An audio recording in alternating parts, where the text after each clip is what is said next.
жоспар мен подсознание мен сознание қалай жұмыс істейтінін көрсетемін дедім ғой, соны қазір мен сіз көрсетемін. Мынау біздің психикамыз міне. Психика. Сознание деген сана, подсознание деген түпсі. Мынау сознание. Сознание, мынау подсознание. Міне қараңыздар. Сознание осындай ғана, бір кішкене ғана бөлікталады. Ал бүткіл жаңағы біздің өмірімізде болып жатқан нәрселердің көбі подсознаниеге байланысты. Сознанияге, мысалы қалай айтсақ болады, сіздің бір жерде орын алғаныңыз, мысалы сосын қазір есіңізде қалған нәрсе жатуы мүмкін да, бір жерден орын алғаныңыз немесе бірдеңе істегеніңіз, жаңағыдай шетелге барғаныңыз деген сияқты да. Ал подсознаниеде мына жақта установки, істеп келе жатқан убеждения и восприятие. Өмірді вообще қалай қабылдайсыз, установкаларыңыз, қабылдауларыңыз. Например, сіз таңертең тұрып, тісіңізді жуасыз, немесе шай ішіп болғаннан кейін посуда жуасыз дегеннің барлығы подсознаниеде қалыптасып қалған нәрсе. Подсознание это делается, то, что делается автоматически делается. Например, сіз міндетті түрде погода жаман болатын болса, сіз нервіңіз құрып, ұрсып қала беретін болсаңыз, значит, ол сіздің подсознаниеңізде кіріп қалған нәрсе. А мынау қалай болады? Бұл тең болады мысль, ой, адамның ойы плюс эмоция.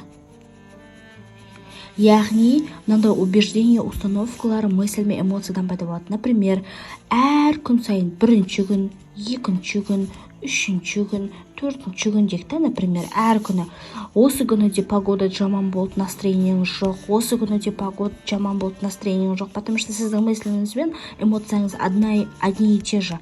Бір ойды ойлайсыз, бір эмоцияны сезесіз. Мына күні де настроение жоқ, мына күнде настроение жоқ болса, сізде автоматом установка, убеждение қалыптасады, то, что погода жаман болса, значит, настроение болмайды вечно. Қар жауса, значит, мен настроение болмайды. Жаңбыр жауса, настроение болмайды. Бұл подсознательно сіздің бір рет емес, бірнеше рет осылай сезінген ойыңыз бен эмоцияңыз сізге қалыптасып қалады, подсознаниеге түседі. Демек, солай подсознаниеге түседі. Мынаған осыдан установкалер, убеждениелер міне ой мен эмоцияның қайталана беруінен пайда болады. Мысалы, сізде бір күн кредит алып қарызға баттыңыз, екінші күн кредит алып қарызға баттыңыз, үшінші күнде дәл солай кредит алып бірдеңе істесеңіз, мына ойыңызбен ой кредит алып жаба саламын ғой, вот қарызбен деп мынаны осы эмоциямен осы ой каждый раз қайталана беретін болса, сіз уже оны келесізде подсознательно автоматты түрде істейтін боласыз. Видишь? Сознание деген другое сознание, бұл біздің поверхность жоғарғы жағындағы, мысалы сіздің бір жарысқа қатысып, ертең бір орын алатыңыз, сознательный түрде өзіңіздің дайындалғаныңыз сондай сияқты. Енді қараңыз, енді мына жерде слой болады. Сознание мен подсознание арасында мынандай слой болады. Демек, мына жерде тағы бір психика дейік. Мына слой жұқа болса, мысалы жұқа болса, адамдар внушаемый деген внушаемые сенуге более сенуге көп сенуге тұратын адамдар. Мысалы, қалай айтсам болады? Мысалы, сізге қазір 200 мың теңге бір жерден 200 мың теңге бір жақтан келеді деп айтайық. Сіз оған егер сенетін болсаңыз, мен 200 мың теңгені ешқандай күшсіз, ештеңесіз мен өзім жасай алам десеңіз, сіздің мына слойыңыз, сознание мен подсознание арасында слой. Демек, жұқа. Ал егер сіз оған сенбейтін болсаңыз, жоқ, мен міндетті түрде жұмыс істеуім керек, үлкен болып еңбектенуім керек, сосын барып қана жаңағыдай ақша таба аламын, или бірдеңе содан кейін барып қана істей аламын десеңіз, сіздің мына сознание мен подсознаниенің арасындағы слой қалың. Демек, сізге мынандай нәрселер өтпейді, потому что сіз оны сенбейсіз. Мына жаққа жібермейсіз сіз.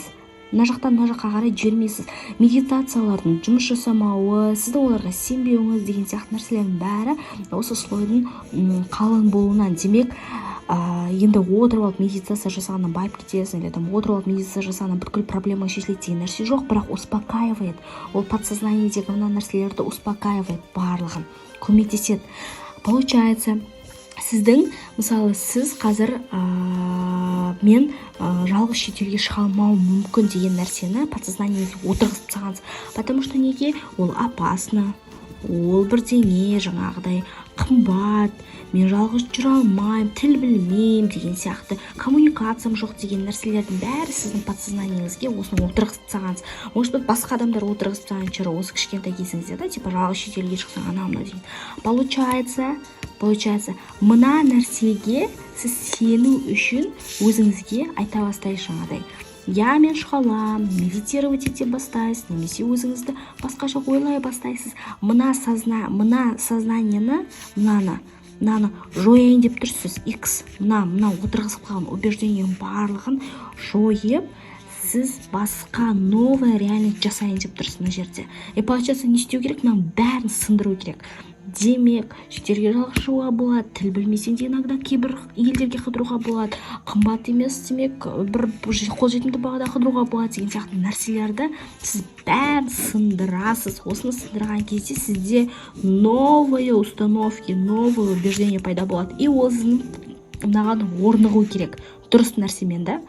Получается, сіздің сознанияңыздың, подсознаниеңіздің сознаниядан былай қарай өту, мына линиядан өту сіздің сеніміңізге байланысты. Сеніміңіз қаншақты сенесіз, соншақты өтесіз.